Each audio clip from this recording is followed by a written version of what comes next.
Alors on va continuer avec Hassan Sine, l'ami d'Alioune Badara Kane.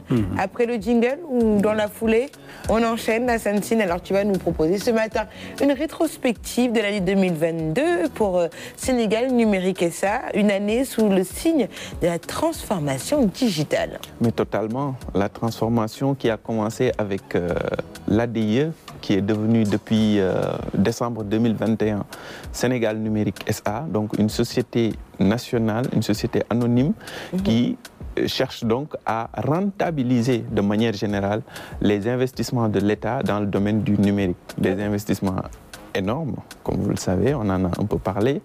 Et donc, dans cette rétrospective, nous avons essayé de nous limiter aux faits saillants de l'année, mais ça reste quand même assez long parce qu'il y en a eu beaucoup. Donc, je vous laisse suivre cet élément. 2022, c'est l'année où Sénégal Numérique SA a fait ses premiers pas en tant que société nationale en charge de la gestion des infrastructures numériques de l'État. Le 13 décembre 2021, l'Assemblée nationale a dissous l'ADIE et créé Sénum SA. Cette création a été entérinée par la promulgation du décret par le président de la République en janvier 2022. Il s'en est suivi un conseil des ministres en mars, la nomination d'un directeur général en la personne de Cheikh Bakhoum et d'un président du conseil d'administration, Diegane Sène. Monsieur le directeur, le conseil est très content de vous installer dans vos fonctions de directeur général. Vous avez côtoyé depuis quelques années maintenant, je sais que nos espérances ne risquent pas d'être déçues. Le premier conseil d'administration s'est tenu le 28 avril 2022 et Sénégal Numérique a entamé la commercialisation de certains de ses services. Ainsi, plusieurs conventions ont été signées avec des structures de l'État d'abord, comme la Direction générale de l'assistance aux Sénégalais de l'extérieur, l'Agence sénégalaise de promotion touristique, entre autres, mais aussi avec le secteur privé national à l'image de l'accord signé avec Optic qui regroupe les entreprises spécialisées dans le digital. Il s'agira de développer un partenariat public-privé où vraiment le secteur privé national va renforcer l'offre de services de Sénégal Numérique SA. Et cette offre de services, nous allons la développer au niveau national, mais nous allons aussi l'exporter dans la sous-région et dans tout le continent africain. Le privé qui a très tôt adopté aussi Sénégal Service, cette administration de proximité élargie aux services et besoins du quotidien des citoyens sénégalais. Ce dispositif de Sénégal Numérique a fini de couvrir en 2022 l'ensemble des départements du Sénégal avec 45 espaces ouverts et fonctionnels. C'est en mars dernier que ceux de Keur Massar et Rufisque ont été officiellement lancés. Sénégal Numérique répond toujours présent quand il s'agit de la prise en charge du volet connectivité dans les grands projets et hautes réalisations de l'État. Les infrastructures numériques de la société comme la fibre optique et le data center sont mises à la disposition des sociétés en charge de l'exploitation, par exemple, du TER, du stade Abdoulaye Wade et de l'université Amadou Mokhtar Mbow de Diamniadio. On est ici au niveau de notre nœud de raccordement optique ici à Diamniadio et l'autre se trouve aux sphères ministérielles. Donc c'est de là vraiment qu'on a tiré la fibre très rapidement pour essayer de les ramener ici au niveau de la gare et créer une bonne capacité et permettre à la société d'avoir le service Internet. La digitalisation de l'administration poursuit son bonhomme de chemin avec la plateforme Télédact et les demandes d'actes administratifs dont la deuxième version optimisée et simplifiée est en ligne depuis mai 2022. Une nouvelle version de la plateforme Girafe a également été lancée dans la foulée au grand bonheur des agents de l'État qui ont vu toutes leurs préoccupations prises en compte par cette amélioration. Parmi les nouvelles démarches dématérialisées cette année, il y a surtout la procédure de déclaration du contrat de travail, très attendue. Désormais, il est possible de déclarer un contrat de travail sans se déplacer. Pour les inspections du travail, il s'agit de répondre aux attentes actuelles en matière de modernisation des services et sur le plan de la qualité des prestations dues aux usagers. Ces attentes sont en cours d'être formulées et au fur et à mesure d'être prises en charge.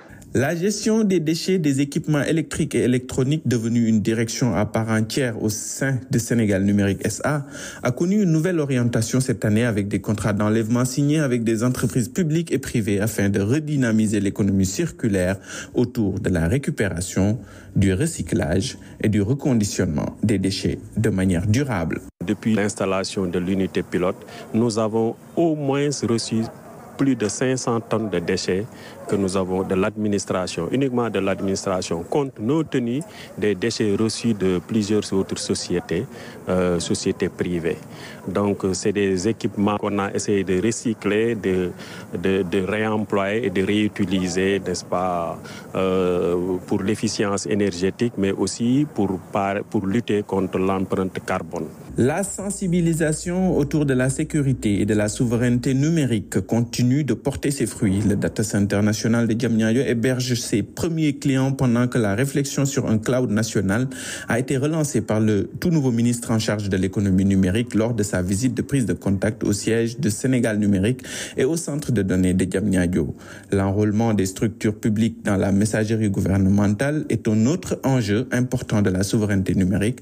Des structures comme la radio-télévision sénégalaise l'ont compris en adhérant à la messagerie professionnelle implémentée par Senum SA. Avec cette messagerie qui est là actuellement fonctionnelle, tous les agents de la RTS maintenant disposent d'un compte. Nous avons quand même préféré utiliser l'infrastructure de l'État qui est là, qui est disponible, qui est bien entretenue et effectivement, comme nous échangeons énormément en termes de débit, heureusement, la fibre est là. L'aspect renforcement des capacités, inclusion numérique et promotion du digital ne sont pas non plus en reste dans les activités phares de cette année 2022 avec des ateliers sur la transformation digitale de l'administration réunissant les agents IT des structures de l'État, 400 Badianougor formés à l'informatique de base et à l'utilisation des smartphones et des réseaux sociaux et enfin le programme 1 million de codeurs lancé début décembre avec le soutien des Émirats Arabes Unis pour une formation gratuite en ligne sur coders.sn sur le codage informatique au bénéfice des élèves, étudiants, professionnels et autres passionnés du développement web, développement d'applications et analyse de données. Le projet 1 million de codeurs qui se veut justement un accès libre à la formation du numérique et à la clé une certification. Ça ne demande pas un certain niveau de formation. C'est pourquoi je voudrais, à travers votre micro, vraiment lancer un appel à l'ensemble des jeunes qu'ils aillent s'inscrire massivement sur la plateforme qui est déjà disponible, codeur.sn. Au moment de la formation, notre partenaire des Émirats a mis à disposition des tuteurs qui vont accompagner l'ensemble des apprenants durant tout le processus de formation. Ces différents accomplissements de Sénégal Numérique SA lui ont valu quelques distinctions sur le plan national et international. Le directeur général de Sénégal Numérique SA, Cheikh Bahoum, a ainsi été décoré à l'Ordre national du mérite en mai 2022 pour tous les mérites qu'il a acquis dans ses fonctions de directeur général de l'Agence de l'informatique de l'État, devenue Sénégal Numérique SA. Une reconnaissance réitérée aux Sénégalese Business Awards de Casablanca au Maroc en novembre, où c'est Sénégal Numérique SA qui a remporté le prix de l'innovation technologique décerné par l'Africa Business Service pour son rôle incontournable dans la digitalisation de l'administration. De retour au plateau, vous l'aurez compris, on a eu d'autres invités qui nous ont rejoints. Il s'agit de ces enfants à qui nous allons arracher des sourires. Alors Bokar, ça va? Ça va, merci. Ça va bien? Mais Bokar daa mel ni jinax bi daf fay jaar de. Ana bëñ. D'accord. On n'en parle pas de la petite souris. Alors Alim Barakan, juste avant de rebondir sur l'élément de Hassan Sine, peut-être voilà, souhaiter la bienvenue à nos invités. À ces invités si spéciaux. Oui, si voilà, spéciaux, effectivement. Nos amis, et voilà, à qui nous voudrions bien faire plaisir avec ces cadeaux-là donc octroyés par la RTS. Et c'est l'occasion pour nous donc de dire merci au directeur général de la RTS pour sa générosité également. Parce que si on a pu réaliser une telle action, c'est grâce aussi à sa diligence Donc, il a accepté ce projet et aujourd'hui, c'est une tradition sur le Kinkeliba. À chaque fin d'année, depuis pratiquement plusieurs années, quand même, on reçoit des enfants pour leur arracher un petit sourire, pour passer du bon temps avec eux parce qu'ils le méritent. Et aujourd'hui, nous avons porté notre choix sur ces enfants dont les parents vivent avec un handicap. Et ils ont le droit également, comme tous les autres, brutalement, de passer d'agréables moments, de recevoir des cadeaux. Très bien. Et bon, je ne vais pas dévoiler le contenu, on ne peut pas le faire. Oui, mais on va y revenir. Pour montrer encore la générosité de la Il y a un problème de micro, on va revenir juste après, justement. C'est des cadeaux de qualité. Ah, mais bien sûr, ça coule de source, justement, à chaque fois, chaque année. Voilà, nous en profitons pour faire plaisir à cette petite enfance et justement avec le service commercial et également la direction générale. Alors, Hassane, on a vu ton élément. 7 minutes, vraiment, tu as essayé de faire la synthèse de cette année 2022 très rapidement sur les points forts de cette année 2022. Alors, c'est juste pour suivre la transformation de l'agence qui est devenue une société nationale avec donc cette ouverture vers le secteur privé et également cette tentative d'ouverture vers l'international par rapport à tous nos services, tous nos produits qui sont, je peux parler par exemple de tout ce qui est recyclage des déchets électroniques et électriques, tout ce qui est hébergement de données avec le data center, tout ce qui est administration de proximité et services au quotidien avec les espaces Sénégal Service, et également tout ce qui est formation avec Senum Academy qui a lancé donc son premier programme de formation 1 million de codeurs qui est disponible pour tous les Sénégalais, tous les passionnés et pas seulement les Sénégalais, tous les passionnés de codage qui peuvent s'inscrire en ligne pour suivre cette formation qui doit durer entre 5 et 7 semaines. Et au sortir de cette formation, on a une certification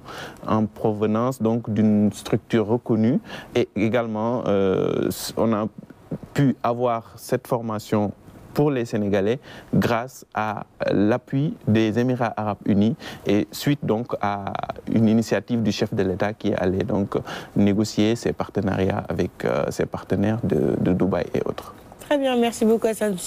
Monsieur Franck, peut-être revenir sur ces avancées sur le numérique par rapport justement au Sénégal à travers Sénégal numérique et ça. Déjà, c'est vraiment à saluer, c'est ce qu'on se disait pendant le passage de la capsule vidéo. C'est vraiment à saluer les efforts qui sont entrepris, le dynamisme de l'agence, et puis le fait de fédérer justement tous ces investissements, ça crée de la cohérence dans ce qu'on fait en termes d'investissement numérique. Le patron, c'est un jeune qui a une certaine expérience. Qui vient de l'ex, ça s'appelait ADI. De l'ex ADI. Voilà. Il vient de l'ex ADI, donc il a vraiment tout ce parcours et tout cet historique, cette connaissance du contexte, qui je pense, et puis il est bien entouré. Effectivement, de jeunes talents, journalistes et qui s'y connaissent justement dans ces questions du numérique.